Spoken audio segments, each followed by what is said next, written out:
안녕하십니까? 오늘 날씨가 정말 더운 것 같습니다.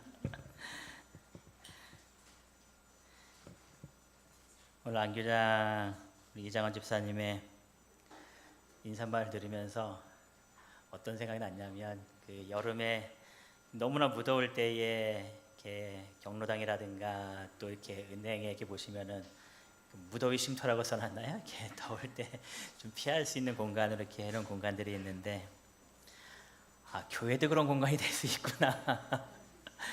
오늘 좀 처음 깨달았습니다. 요즘 질병들이 좀 많은 것 같습니다. 그래서 정말 몸 건강 관리에 특별히 더 많이 신경 쓰시고 우리가 더 많이 하나님의 보호하심을 위한 기도를 더 많이 드려야 될 때인 것 같습니다. 우리 성도님들 잘 관리하셔서 이렇게 아프지 않고 건강한 모습으로 이렇게 지내셨으면 참 좋겠습니다. 오늘 설교 제목은 천국에 들어가는 첫째 조건이라는 이렇게 제목을 가지고 말씀을 좀 나누려고 합니다. 제가 계속 산상보훈에 있는 말씀, 이 팔복에 있는 말씀을 보고 있는데요. 다 같이 마태복음 5장 3절부터 10절까지 있는 말씀을 오늘은 교독을 좀 하면서 이렇게 읽도록 하겠습니다. 제가 8번 정도 이렇게 계속 반복해서 외우면 8번째 읽을 때는 다들 외우실 수 있으시려나요? 저희가 초등학교 학생들 중학교 시험 볼 때는 이 팔복을 다 외우게 합니다. 이게 시험에 나오기 때문에 우리 교인들도 시험에 나오면 다 외우실 수 있으시겠죠? 제가 이 말씀은 순서대로 외우지 못할지라도 마음속에 갖고 계시면 참 좋은 말씀이기 때문에 읽으시는 가운데 마음속에 꼭 새겨졌으면 좋겠습니다. 제가 홀수절을 읽고 성도님들께서 짝수절을 읽도록 하겠습니다. 제가 3절을 읽겠습니다. 심령이 가난한 자는 복이 있나니 천국이 그들의 것임이요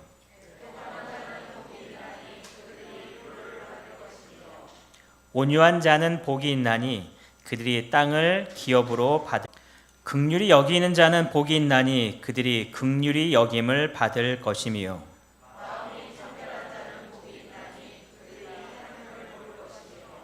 화평하게 하는 자는 복이 있나니 그들이 하나님의 아들이라 일컬음을 받을 것임이요 의를 위하여 박해를 받은 자는 복이 있나니 천국이 그들의 것임이라. 아멘. 오늘은 세 번째 복에 관한 말씀입니다. 어떠한 자가 복이 있다고 이야기해요? 온유한 자는 복이 있다라고 이렇게 이야기합니다. 이 구절을 다른 성경에서는 이렇게 표현한다고 했죠. 행복하여라 온유한 사람이여 라는 말씀으로 이제 예수님께서 아마 말씀을 시작하셨을 것이다라고 이야기를 합니다. 무엇 때문에 온유한 사람을 보고서 행복한 사람이다라고 말씀하셨을까요? 화를 안 내서 그 말씀도 맞겠죠, 그렇죠? 이 성경에 보니까 땅을 상속받기 때문에 우리가 행복하다라고 이야기할 수도 있을 거예요. 요즘 땅을 가진 사람이 가장 좋은 것인 것 같아서. 물론 이 땅이 우리가 이 땅에서의 땅은 아니지만 저 하늘에서의 이 천국의 땅을 상속받는다라고 이야기했을 때에 아마 우리의 마음속에 그러니 우리는 행복한 사람이다라고 이야기할 수 있을 겁니다. 그럼 왜 하나님께서는 온유한 자에게 천국을 주시겠다고 말씀하셨을까요? 여러분, 만약에 천국에 온유하지 않은 사람이 들어가 있다면 그 천국의 모습은 또 어떨까요? 괜찮을까요? 아마 천국이 약간 좀 이렇게 행복이 약간 좀 떨어지는 그런 모습으로 아마 우리에게 마음속에 느껴질지 모르겠습니다. 천국이 그렇게 약간 이렇게 덜 행복해지기 때문에 천국에 있는 사람은 분명히 다 어떤 사람들이겠어요? 다 온유한 사람들일 겁니다. 우리가 산상보훈 14페이지를 읽어보면 온유한 자에 대해서 예수님께서 말씀하실 때에 이러한 언급을 하신 것을 기록합니다. 예수께서는 온유를 천국에 들어가는 몇째 조건이요? 첫째 조건으로 삼으신다. 첫째 조건으로. 그래서 이 천국에 들어가는 사람들의 모습을 딱 봤을 때 제일 먼저 우리에게 요구되는 모습이 어떠한 사람이라는 거예요? 온유한 사람이라는 겁니다. 묻겠습니다. 나 자신을 향하여서 여러분들은 온유한 사람이십니까? 내 자신이 과연 온유한 사람인가? 하나님께서 온유한 자는 땅을 기업으로 받는다라고 말씀하셨는데 나는 그 땅을 천국을 유업으로 받을 수 있는 온유한 사람인가? 첫째 조건이라고 분명히 말씀하셨는데 나는 이 첫 번째 조건에 합당한 마음을 가지고 있는 사람인가? 제가 이 모습을 보면서 내가 과연 얼마나 온유할까? 이 조건에 해당하는 온유함을 나는 과연 가지고 있을까? 아마 교회에서는 온유하다라고 많은 교인들이 이야기할지 모르지만 집에 갔을 때에 저희 집사람이 똑같은 마음으로 내 남편은 온유하다라고 이야기할까? 가만히 보면은 쉽지 않은 부분인 것 같아요. 산상보험 14페이지에 또 이런 말씀이 있습니다. 이 온유에 대해서 기록하면서 부당한 대우를 받으면서도 참고 온유한 태도를 보이는 것은 이방인들이나 유대인들이 귀하게 여기는 특성이 아니었다라고 기록합니다. 그 당시에 사람들이 이 온유에 대해서 말할 때에 온유해져야 돼? 상식에 맞지 않는 이야기다라는 겁니다. 이 온유의 이 모습에 대해서 이것은 우리가 취할 모습이 아니라고 사람들이 생각했다라고 기록하고 있습니다. 저는 이 말씀을 처음 읽을 때는 그 당시는 그렇게 생각했나 보다. 근데 지금은 아닐 거야라고 생각했다가 이 말씀을 반복해서 쭉 읽다 보니까 지금도 똑같습니다. 여러분들 여러분의 자녀가 부당한 대우를 받았을 때의 자녀들에게 어떻게 반응하셨습니까? 또 어떻게 반응하고 계십니까? 자녀들에게 그런 부당한 대우를 받을 때에 참아라 이렇게 가르치십니까? 아니면 절대로 참지 마, 네가 얼마나 강한지 보여줘야 돼, 네가 맞으면 너도 때려 이렇게 얘기하십니까? 대부분의 부모들은요 전자가 아니라 후자입니다. 우리 아이가 손해보는 거 결코 마음에 원하지 않습니다. 참으라고 결코 이야기하지 않습니다. 참으면 뭐라고 얘기하니까 너 바보니 이렇게 이야기합니다. 지금도 여전히 사람들의 마음속에 부당한 대우를 받으면서 참고 온유한 태도를 보이는 것은 귀하게 여기는 특성이 아닙니다. 예수님 때나 지금이나 사람들이 이 온유한 모습을 그렇게 달갑게 여기지 않고 있다라는 이야기입니다. 자녀들뿐만 아니죠. 우리들의 모습도 마찬가지 아닙니까? 부당한 대우를 받았을 때에 거기서 참지 못하는 그런 모습들이 우리들의 모습 가운데 분명히 있다는 이야기입니다. 근데 주님께서는 우리들에게 뭐라고 말씀하세요? 온유한 자가 복이 있다라고 이야기하는 겁니다. 여러분 만약에 온유한 자가 우리들의 생각처럼 그렇게 손해만 받는 세상으로부터 계속 따돌림만 받는 그러한 삶을 살게 된다면 예수님께서 우리에게 너 온유한 자가 돼야 돼 라고 말씀하셨을까요? 아니요. 우리가 이 땅에 살면서 손해만 볼 수밖에 없다면 그렇게 사는 것이 우리에게 불편한 일만 계속 가져다 준다면 예수님께서 결코 우리에게 너 온유한 자가 돼야 돼 라고 말씀하지 않으셨을 겁니다. 왜냐하면 우리를 사랑하신 하나님께서 우리가 그렇게 힘들어하는 삶을 살아가는 것을 원하지 않으시기 때문에 그래요. 주님께서 말씀하시기를 온유한 자는 복이 있다라고 얘기합니다. 행복한 사람이다라고 이야기합니다. 그 이유는 그 온유함을 통하여서 우리가 얻게 되는 놀라운 하나님의 축복이 더 많기 때문에 그렇다는 겁니다. 증언 산상보험 17페이지를 읽다 보니까 우리들에게 이러한 이야기를 하십니다. 원수진 자에게 복수하기 위해 고민하는 것보다는 무고를 견디는 쪽이 뭐래요? 훨씬 낫다 이렇게 얘기합니다. 우리는 못 견디는데 그거를 견디는 것이 낫다라는 겁니다. 그러면서 뭐라고 말씀하시냐면 증오와 복수의 정신은 누구에게서 나온 거라고요? 사단에게서 나온 것이다. 그러므로 그 정신을 품는 자에게는 무엇이 초래된다고요? 불행이 초래할 뿐이다.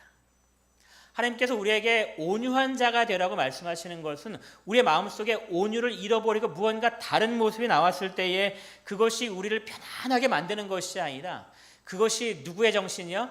사단의 정신이기 때문에 그 정신을 따라가면 우리의 삶 속에 반드시 불행이 찾아오기 때문에 주님께서 우리에게 그렇게 살지 말라라고 이야기한다는 겁니다.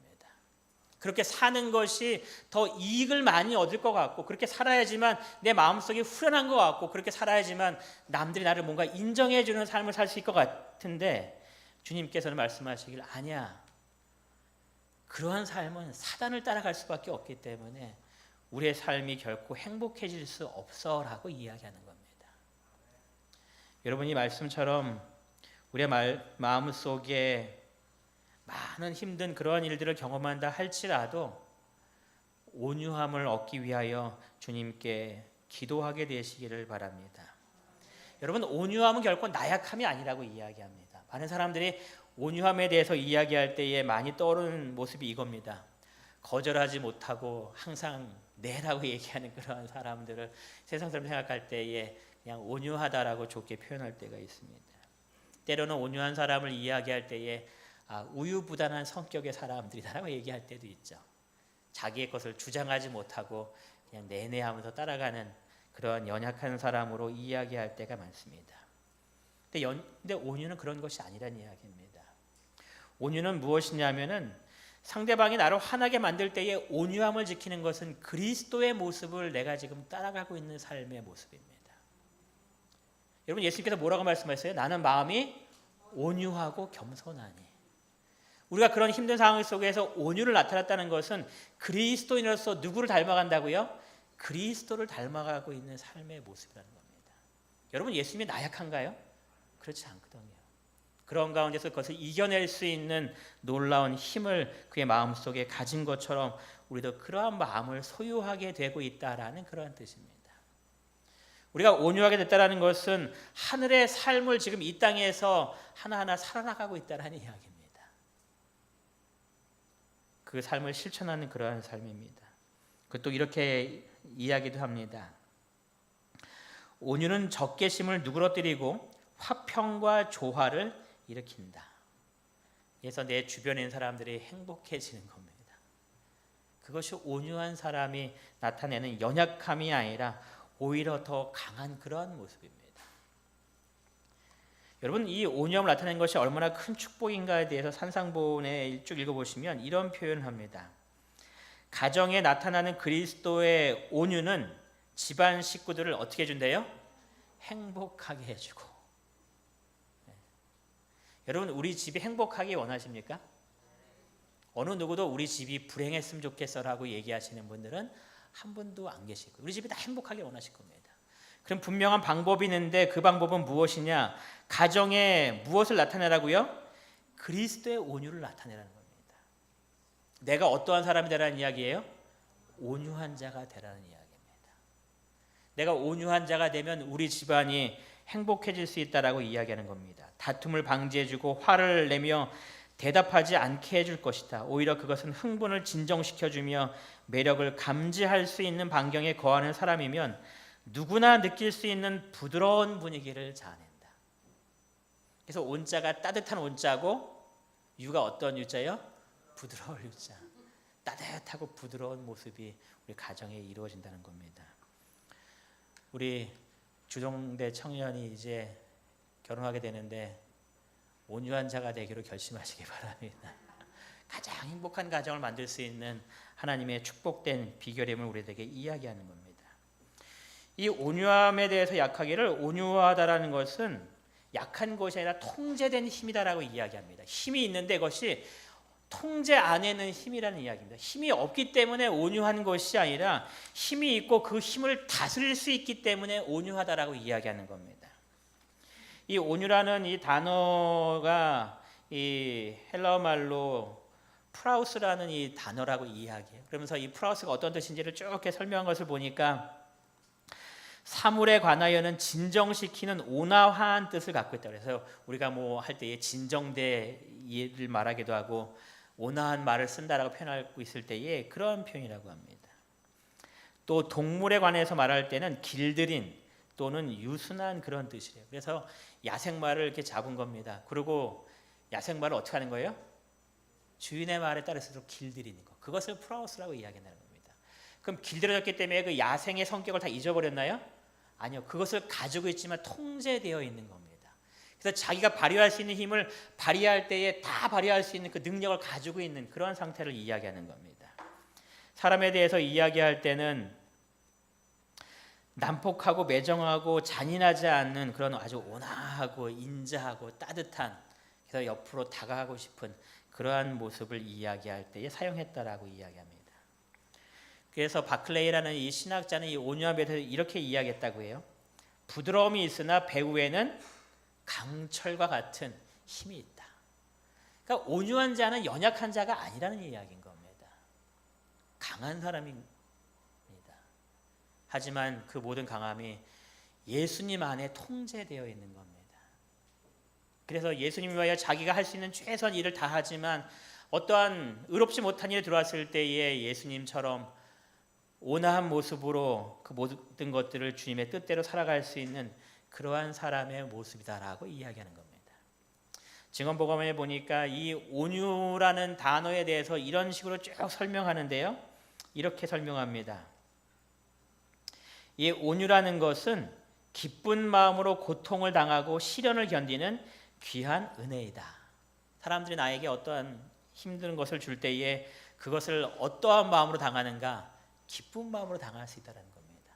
내가 힘이 없기 때문에 어쩔 수 없어 하면 고통하면서 얼굴 찡그리면서 그냥 당하는 그런 모습이 아니라 그 모습을 그리스도의 강한 능력을 통하여서 기쁜 마음으로 모든 것들을 견딘다는 겁니다. 또 말하기를 온유는 참을성이 있고 모든 형편 아래서 뭐를 힘쓴다고요?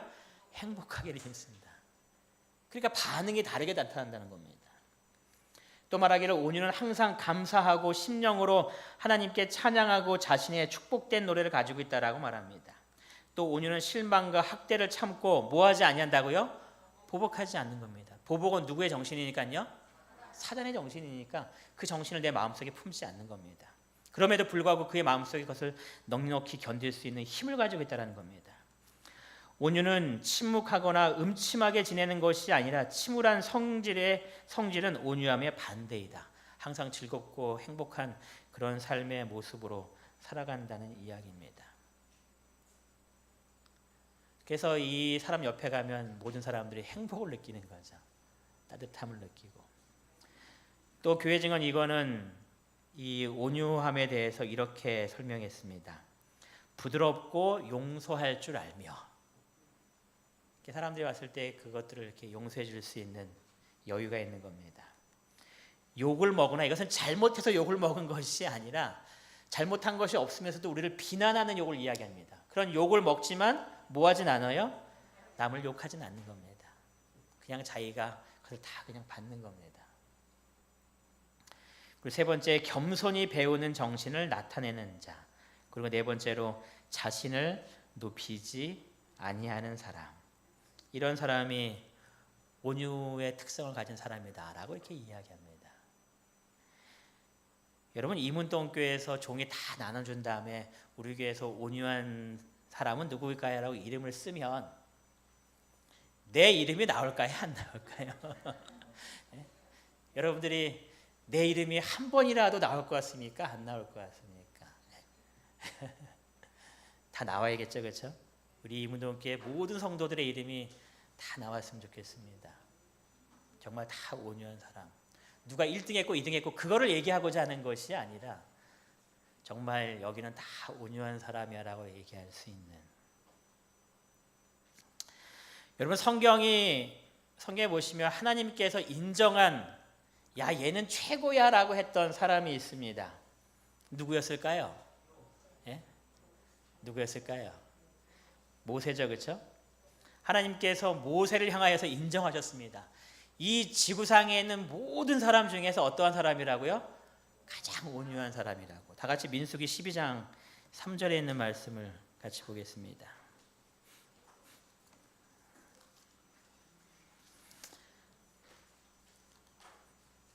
우리 먼저 찾으신 분께서 읽어주시기 바랍니다.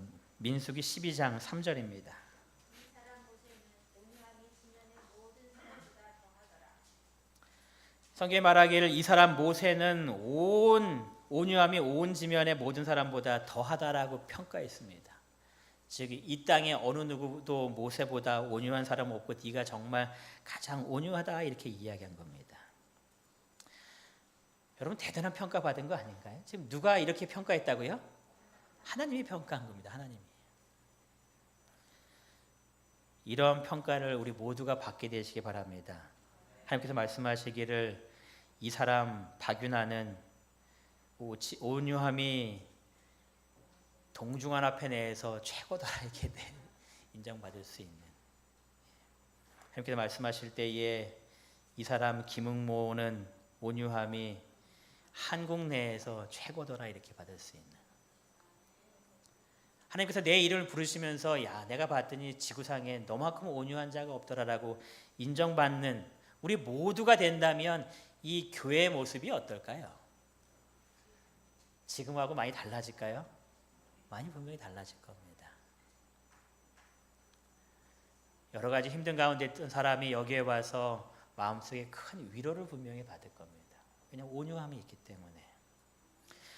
여러분 근데 모세가 이렇게 온유함에 대해서 칭찬을 받을 때에 이 배경은 어떠한 배경을 가지고 있는가? 민수기 12장 1절부터 보시면은 하나님께서 모세를 이렇게 너는 정말 대단한 온유함을 가지고 있어라고 말하기 전에 모세에게 일어난 일은 결코 행복한 일은 아니었습니다.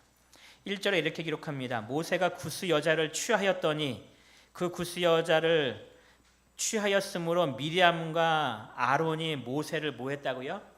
비방했다라고 이야기. 지금 비방당하고 있는 상황입니다. 모세가 구스 여인하고 결혼했다는 것에 대한 비방입니다. 비난입니다. 근데 가만히 보시면 이 구스 여자하고 결혼하는 것이 비방당할 만한 일은 분명히 아니었습니다. 이 구스 여인에 대해서 이렇게 쭉 찾아보니까 이렇게 기록합니다. 이 구스인들은 아브라함의 함족의 이 계통의 후손들입니다. 솔직히 이 당시는 전부 다 아브라함의 후손들입니다. 다 후손들입니다.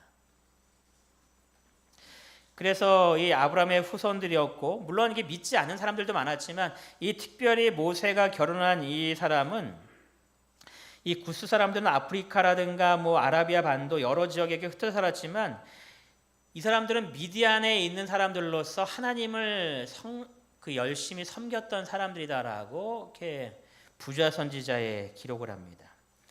뭐라고 표현하고 있냐면은 비록 이스라엘 사람들은 아니었으나 참 하나님을 경배하는 사람들이었다. 즉 모세가 함께 만나서 결혼하기에 조금도 비난받을 만한 상대가 분명히 아니었습니다. 하나님을 신실하게 믿는 사람이었고 모세를 도와서 그 어려움 속에서 아무 어려움 없도록 지켜주었던 그러한 사람이었습니다.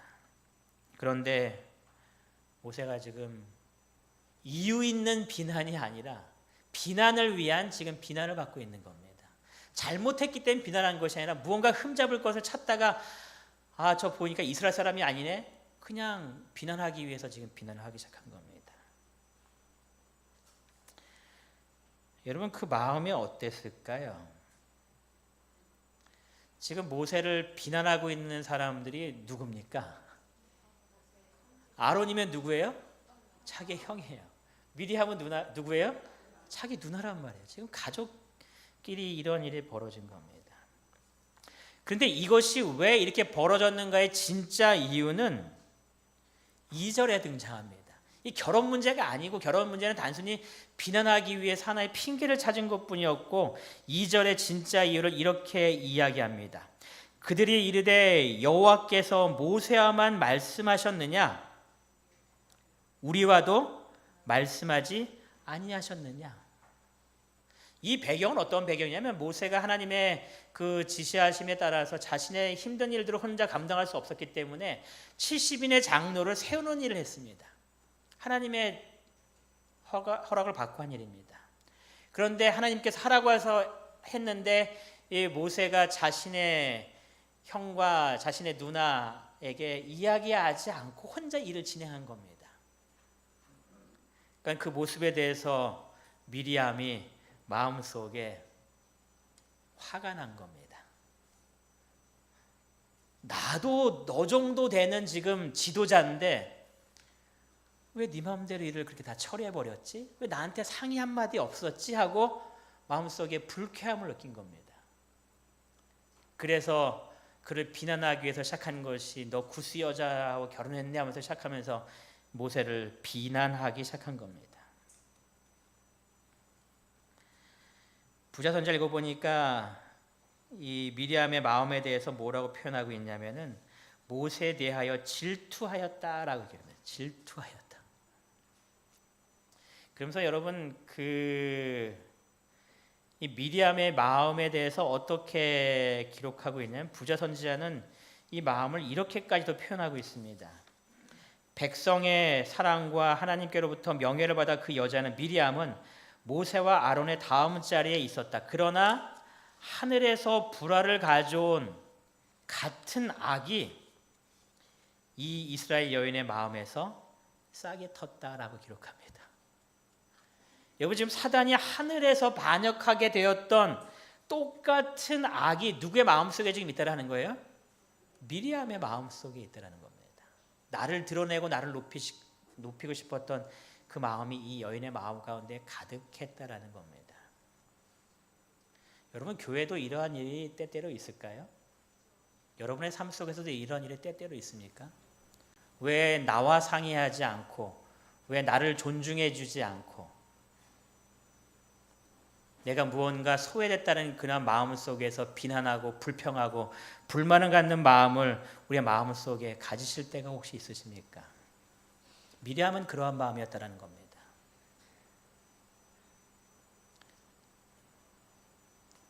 그래서 모세를 비난하기 시작한 거죠. 그 인터넷 기사를 보니까 이렇게 썼어요. 물보다 진한 피가 아니라 뭐예요? 물보다 연한 피. 우리가 형제간의 관계는 물보다 피는 물보다 진하다 이렇게 표현하는데 여러분들 어쩌다 한 번씩 보시면 엄청난 이 부자 재벌가들이 막 다툼하면서 형제들끼리 소송하고 싸우고 그런 일들이 이렇게 많잖아요. 이게 인터넷에 안 나가면 여기다 쭉 이렇게 그 사진을 올려놓겠는데 괜히 잘못 올려놨다가 큰일 날까봐 그냥 이 사진만 갖고 하는 싸웁니다. 한 사진에 보니까 또 어떤 기사도 있냐면 북한에서 이제 남한으로 이렇게 내려온 사람이 있는데 그 사람이 자기 딸만 데리고 이제 내려왔더라고요. 그러면서 북한에 있는 가족들과 함께 이제 더 이상 살 수가 없으니까 새롭게 가정을 꾸려서 했는데 이 사람은 돈을 정말 많이 번 거예요. 돌아가시면서 이렇게 자기의 원래 북한에서 내려온 가족이 있고 이제 남한에서 이제 새롭게 만든 가족이 있는데 재산 싸움이 난 겁니다. 그래서 북한 가족한테 100억을 줘야 된다 이제 이렇게 막 재판 소송이 걸리는 우리 삶 속에 손해보고자 하는 마음은 조금도 없이 삽니다. 또 특별히 자신이 무시당했다고 했을 때에는 마음속에 견딜 수 없는 그러한 분한 마음을 마음속에 품게 됩니다. 같은 형제지만 그 형제일지라도 그것을 결코 용서해 주지를 않습니다. 부자 선지자가 그래서 사람의 본성을 이렇게 표현하고 있습니다. 사람의 본성을 보면 언제나 무엇을 위해 힘쓴다고요? 자기 과실을 위해 애쓰고 투쟁을 위하여 준비한다. 내가 나타나지 않으면 견딜 수 없다라는 겁니다. 그것이 우리의 마음속에 있는 무엇을 깨고 있는 거예요? 온유를 깨고 있는 겁니다. 그 마음속 때문에 우리의 마음속에 평화가 깨지고 마음속에 분노가 일기 시작하면서 자기 자신을 감당하지 못하는 겁니다. 그래서 이 모든 것들을 다 이겨낼 수 있도록 하기 위해서 주님께서 우리에게 요구하시는 것은 온유라는 단어였다는 겁니다. 나를 드러내고 나타내면서 과시하는 그런 모습이 아닌 온유한 모습을 주님께서 말씀하시는 겁니다.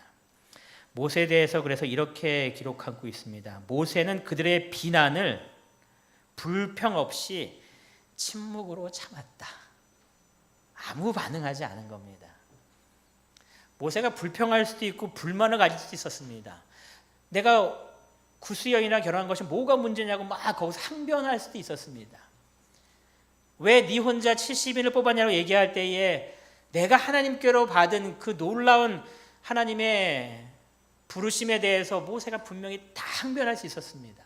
모세가 얘기할 때 미리암과 아론이 결코 거기에 대해서 반론을 제기할 수 없을 만큼의 이 모세의 능력을 분명히 이야기할 수도 있었습니다.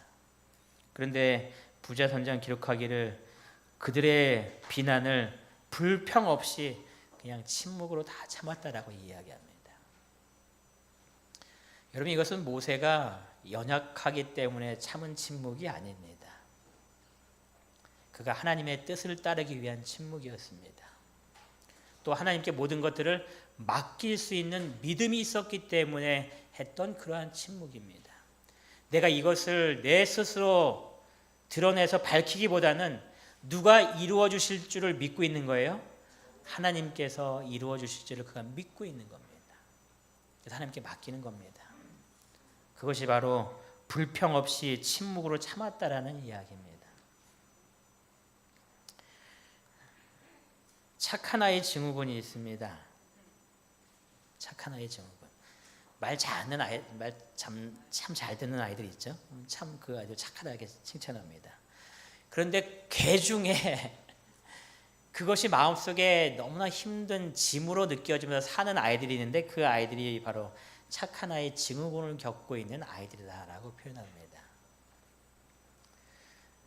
이 아이들이 사는 모습을 어떻게 표현하냐면 이렇게 표현합니다. 엄마가 싫어하는 것을 피하고 엄마가 좋아하는 것을 따라 칭찬받고 인정받는 행동을 하는데 그것을 하는 이유가 이겁니다. 만약 엄마가 싫어하는 행동을 하거나 엄마의 요구를 거절했을 때 사랑받지 못하거나 버림받을 수 있다고 생각하여 자신도 모르게 착한 아이 증후군에 빠진다는 겁니다. 그러니 얼마나 힘들겠습니까? 이렇게 살지 않으면 엄마가 나를 이뻐해 주지 않을 거야 라는 그 삶 속에서 살아가니 얼마나 이 아이가 착한 아이로 살지만 마음속이 힘든 겁니다. 그래서 이 아이들이 커서 성장한 다음에도 이렇게 살다가 결국은 어느 한순간에 폭발한다는 겁니다. 이걸 읽다가 어떤 말이 좀 생각났냐면 없는 말인데 그냥 한번 만들어 봤습니다. 혹 우리도 착한 그리스도인 증후군 속에서 살아가고 있지는 않은가. 이렇게 안 살면 하나님이 내가 하고 있는 사업에 큰 어려움을 줄 것 같아서, 이렇게 안 살면 하나님이 내게 질병 줄 것 같아서, 하나님께서 내게 축복을 주시지 않을 것 같아서, 이렇게 안 살면 하나님께로부터 벌을 받을 것 같으니까, 이렇게 안 살면 하나님께서 나를 천국에 데려가지 않으실지 모르니까, 혹 여러분의 마음속에 그러한 것 때문에 주님을 따라가고 있는지 한번 내 모습을 좀 생각해 보시기 바랍니다. 온유한 자는 결코 이러한 모습이 아니라는 겁니다. 뭔가 이렇게 해야지 하는 그런 마음이 아니라 뭔가 변화되어서 그냥 그 사람의 삶이 그냥 온유하고 착한 겁니다. 착하려고 노력해서 힘든 가운데 살아가는 그리스도인이 아니라 그 삶의 모습이 그냥 그렇게 가면 쓴 그리스도인이 아니라 내 얼굴 그대로의 모습이 그렇다는 이야기입니다. 어떻게 우리가 온유해 줄 수 있을까? 여러분, 모세가 태생부터 온유했을까요? 쟤는 태어날 때부터 뭔가 달라서 이렇게 인정받는 사람이 모세였을까요? 살아남는 이들에 보니까 모세에 대해서 이렇게 기록하고 있습니다. 모세는 본래 성미가 급한 사람이었으나, 그러니까 좋은 말로 성미가 급한 사람이라는 표현이지 나쁜 말로 표현하면 뭐예요? 그놈 성질이 고약했다 그 뜻이죠. 참지 못하고 그런 모습이 이 모세의 모습이었다는 겁니다. 뭔가 자기가 할 수 있다라고 자부심이 강했고, 그래서 아시는 사건이 애국 군사 쳐 죽인 사건 아닙니까? 근데 그가 어떠한 자로 하나님께 인정받는 거예요? 이 지구상에 가장 온유한 사람이라고 인정받게 된 겁니다. 살아남은 이들에 대해서 계속 이렇게 표현하고 있는데요. 모세는 본래 성미가 급한 사람이었으나 하나님의 은혜를 굳게 붙잡고 겸손한 가운데 하늘의 지혜를 구하여 하나님의 능력을 힘입어 급한 성미를 뭐 했다고요? 정복했으므로 그의 부족한 모습을 극복한 겁니다. 하나님께서는 그를 천하 만민 중에서 가장 온유한 사람이라고 칭하셨다. 여러분, 내 자신이 온유하지 않다라고 생각되시면 그냥 그렇게 살다가 죽으시면 안 되는 겁니다. 모세도 성미가 급한 사람이었지만 어떻게 했어요? 극복했습니다. 옛날에 이렇게 쭉 교인들을 만나보면은 그런 말을 하시는 분들이 있어요. 아유, 사람은 안 변해. 난 그냥 이렇게 살다 죽을 거야. 근데 여러분, 그런 말씀 하시면 안 된다는 겁니다. 왜냐하면 모세의 삶의 변화가 하나님의 은혜를 붙잡고 겸손한 가운데 하늘의 지혜를 구하며 하나님의 능력을 힘입었을 때에 그가 바뀐 겁니다. 여러분, 좀 이따 성경 말씀 보겠지만 우리의 삶의 변화는 성령 하나님의 역사를 통해서 변화되는 역사입니다. 그런데 나는 이렇게 그냥 살다 죽을 거야, 난 변하지 않으라고 얘기하신다는 것은 그 성령 하나님께서 내 안에 오셔서 나를 온유한 자로 만들어주시는 그 자체를 거부하는 것과 똑같은 겁니다. 날마다 뭐 하셔야겠어요? 기도하시고 하나님의 은혜를 붙잡으셔야 되는 겁니다. 그래서 하나님께서 나를 그런 사람으로 변화시켜 주셔서 모세가 급한 성민을 정복했다는 똑같은 역사가 내 삶 속에서도 분명히 일어나야 한다는 이야기입니다. 여러분, 우리가 어떻게 변화될 수 있는지에 대해서 성경을 보시면 이렇게 이야기합니다. 예수님께서 말씀하시기를 나는 마음이 온유하고 겸손하니 나의 멍에를 메고 내게 뭐 하래요? 배우라, 이렇게 얘기했습니다. 예수님의 삶의 모습을 말씀을 통해서 하나하나 살펴보시면서 이렇게 살아야 하구나 하면 그런 것들을 배우시는 가운데 주님 앞에 간절히 나도 주님처럼 살게 해주라고 기도해 보시기 바랍니다. 그냥 어쩌다 한번 생각날 때 기도하시는 것이 아니라 매일매일 삶 속에서 나의 부족한 온유하지 못한 이 모습들을 하나하나 기록하시고 그 모습을 극복하기 위해서 나도 주님처럼 살게 해달라고 기도하신다면 주님께서 내 삶의 모습을 변화시켜주는 모습을 우리가 분명히 경험하게 될 겁니다. 그때의 후에 느끼는 것이 뭐라는 거예요? 너의 마음이 쉼을 얻겠다. 비난이 가득하고 힘든 이 세상 삶이지만 우리의 마음속에 주님 안에서 얻게 되는 참된 평안함을 경험하게 되는 겁니다. 두 번째, 온유하게 되는 비결에서 성경은 이렇게 이야기합니다. 내 마음에 뭘 채워야 된다고요? 하나님의 사랑을 채워야 된다. 여러분들이 고린도전서 13장 읽으시면은 뭐라고 표현하고 있냐면 사랑은 오래 참고라고 말씀하시면서 사랑은 뭐래요? 온유하다. 온유한 특성은 사랑하는 사람 마음 가운데 생기는 결과물입니다. 그러니까 내 마음속에 하나님의 사랑으로 채워지게 되면 내 삶이 어떠한 삶의 모습을 바뀌게 되는 거예요? 온유한 삶의 모습으로 바꿔지게 된다는 이야기입니다. 그러니까 온유하게 살아야 되라고 막 아주 때를 쓰는 것이 아니라 하나님의 사랑을 충만하게 받으시고 체험하시면, 여러분 퀴즈 하나 이렇게 맞춰보세요. 이거 맞추시는 분들은 한 분도 안 나올 것 같아서 이 전영준 장로님이 맛있는 음료수를 사주실 겁니다. 걸어봐도 되겠죠? 이거 아무도 한 명도 안 나올 겁니다. 사랑이 가장 많이 나오는 신약 성경이 어딜까요? 사랑이란 단어가 제일 많이 나오는 데가 어딜까요? 다들 그렇게 대답하실 줄 알았어요. 아니, 장 말고 책, 성경책. 뭐 마태, 마가 누가 얘기해서 그 성경책 중에서. 예? 정답이 나왔습니다, 장로님. 장혜선 집사님이 정답을 맞추셨습니다. 요한 1서입니다. 요한복음입니다. 요한복음, 죄송합니다. 요한복음. 누가 얘기하셨던데? 요한복음이 39번 나오고요. 요한 1서가 30번 나오고 로마서가 22번, 고린도전서가 18번 등장하더라고요. 근데 여러분, 요한복음하고 요한 1서에 공통점이 있습니다. 뭘까요? 저자가 똑같습니다. 누구예요? 요한입니다. 요한. 아시는 대로 이 요한의 모습은 너무 성질이 급하고 하나님 불내려서 다 멸망시키게 할까요? 그렇게 말했던 사람들이기 때문에 그렇게 온유한 성품이 아니었습니다. 우레의 아들이라고 표현했습니다. 그래서 그 모습에 대해서 뭐라고 표현하냐면 이렇게 표현했습니다. 악한 성질, 복수심, 비평하는 정신이 이 사랑받던 제자의 마음에 가득 차 있었다. 요한은 자존심이 세고 하나님의 나라에서 첫째가 되고자 하는 야심을 품었다. 이것이 요한의 모습이었습니다. 근데 요한이 예수님을 따라다니는 가운데 그의 마음이 변화됩니다. 그리고 그가 성경책을 쓰는데 그 어떠한 단어가 제일 많이 나오는 거예요? 사랑에 충만해지다 보니까 모든 표현 속에 사랑이라는 표현이 계속 등장하기 시작하는 겁니다. 그 요한에 대해서 이렇게 기록합니다.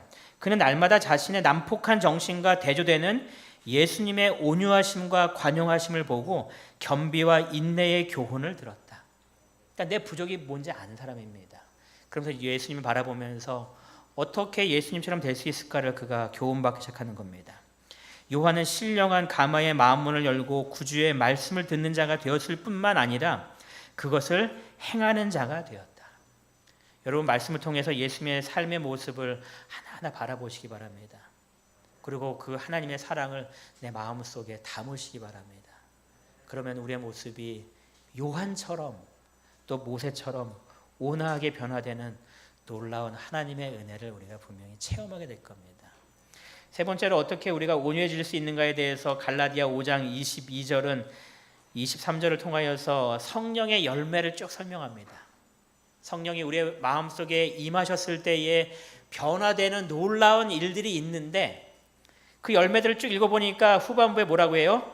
온유와 오직 성령의 열매라면서 뭐 쭉 얘기하다가 끝에 부분에 온유와 성령 하나님께서 우리의 마음속에 역사하실 때에 생겨나는 열매가 있는데 그 중에 하나가 온유의 열매라는 겁니다. 그러므로 우리의 마음속에 성령 하나님께서 내 마음속에 임하여 주셔서 나를 변화시켜 달라고 간절히 구할 때에 온유라는 열매가 열릴 수밖에 없다는 겁니다. 그래서 나는 변하지 않으라고 얘기하는 것은 성령 하나님의 변화하심을 우리가 거부하는 일과 동일하다라고 이야기하는 겁니다. 날마다 내 부족을 깨우치시는 가운데에 주님께서 내 안에 임하시기를 간절히 기도하셔서 우리의 모습이 온유한 모습으로 변화되는 하나님의 은혜를 경험하게 되시길 바랍니다.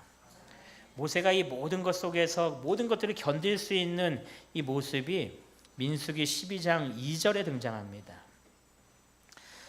아론과 미리암이 비난했습니다.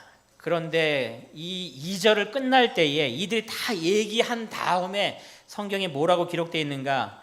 여호와께서 이 말을 들으셨더라. 이걸 누가 아는 거예요? 모세가 아는 겁니다. 모세가 아는 겁니다. 하나님께서 이 말을 다 들으셨어.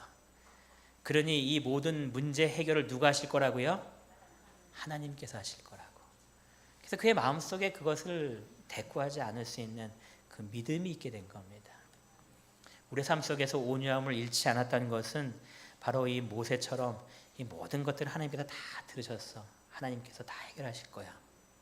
나도 예수님처럼 반응해야지 하는 마음이 우리의 마음 가운데 가득할 때에 매 순간마다 온유한 모습으로 살아가는 놀라운 그리스도의 모습을 분명히 갖추게 될 것입니다. 이문동교회 모든 성도가 다 온유한 자가 되시기를 바랍니다. 그래서 이 교회의 분위기가 사람들이 와서 느꼈을 때에 참 따뜻하다, 참 부드럽다, 나도 저기에 함께하고 싶다 하는 그런 놀라운 사랑이 넘치는 그런 교회가 되기를 바라면서 오늘 말씀을 마치겠습니다.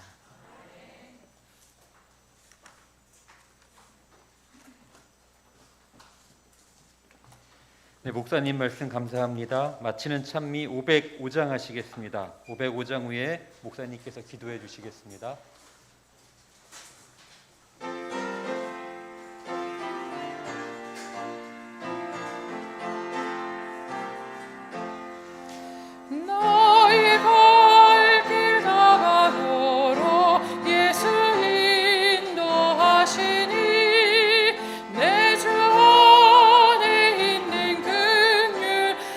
어찌 심하리요 믿음으로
인도하셨네. 영영토록 찬송 제목 예수 인도하셨네.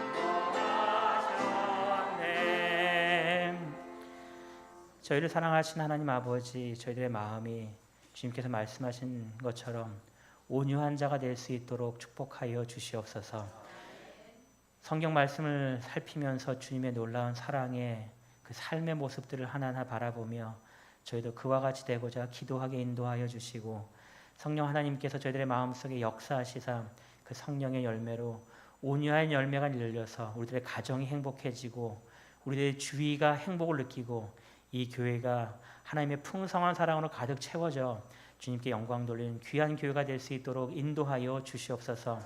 이번 한 주간 동안 이 말씀을 저희들의 삶 속에 실천하기 위하여 주님을 바라볼 때에 저희들의 마음이 온유하게 변할 수 있는 놀라운 은혜를 허락하여 주시어서 행복하고 기쁜 한 주간 되도록 인도하여 주시기를 저희를 사랑하시는 예수님의 이름으로 기도드리옵나이다. 아멘.